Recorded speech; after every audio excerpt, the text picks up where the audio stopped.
When Hoka launched the TeknoAXE, it was met with some mixed reviews. One of the main complaints being that it was too stiff and that the upper wasn't supportive enough. They've made a lot of changes in the second version. I've done a couple runs in it. I'm ready to give you my first impressions.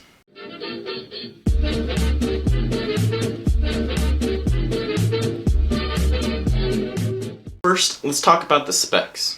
The TeknoAXE 2 has a stack height of 39mm in the heel and 34 in the forefoot, giving it a 5mm heel-to-toe drop.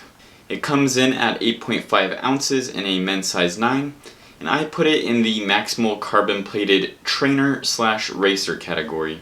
Alright, now let's talk about fit. I found that the TeknoAXE 2 ran true to size. I got my normal men's size 12 and it fit fine.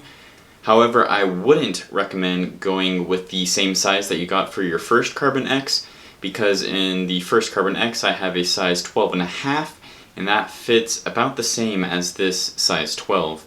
Alright, now let's do an overview of what's new, starting with the upper.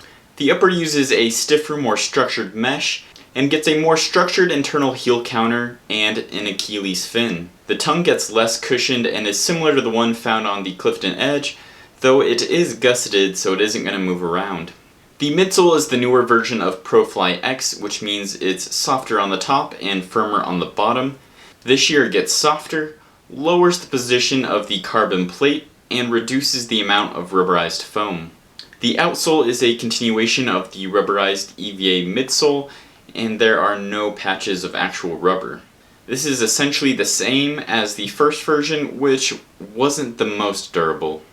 Alright, now let's talk about the ride. So on my first couple of runs, I found the upper to be more secure and more comfortable, better lockdown.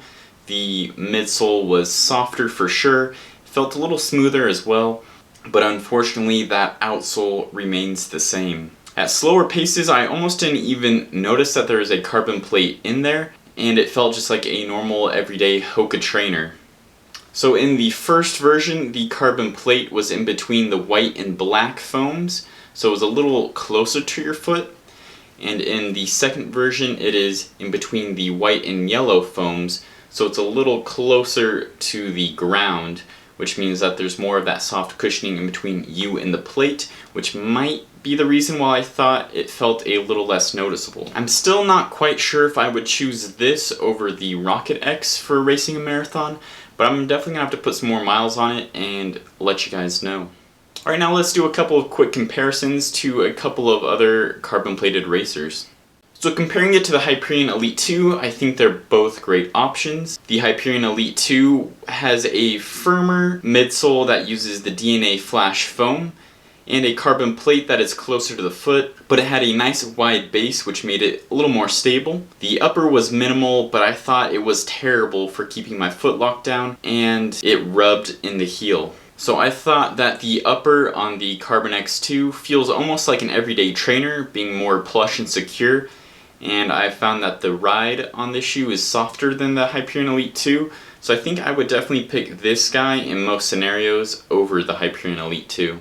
Alright, now let's compare it to one of my favorite carbon-plated racers, the Saucony Endorphin Pro. The Endorphin Pro has an upper that reminds me more of the first TeknoAXE, since it is less structured and more racing flat feeling. It's less cushioned than the TeknoAXE 2, but has a more pronounced rocker, and the PIBA-based foam gives it a firmer yet bouncier ride, making it better for shorter distances and faster speeds. Between the two, I think I would choose the Endorphin Pro for half marathon and below races, but would choose the TeknoAXE 2 for some of those longer races.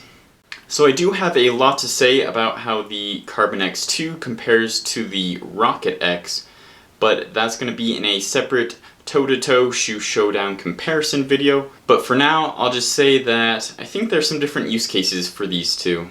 So overall, I think that the TeknoAXE 2 is a huge improvement from the first version.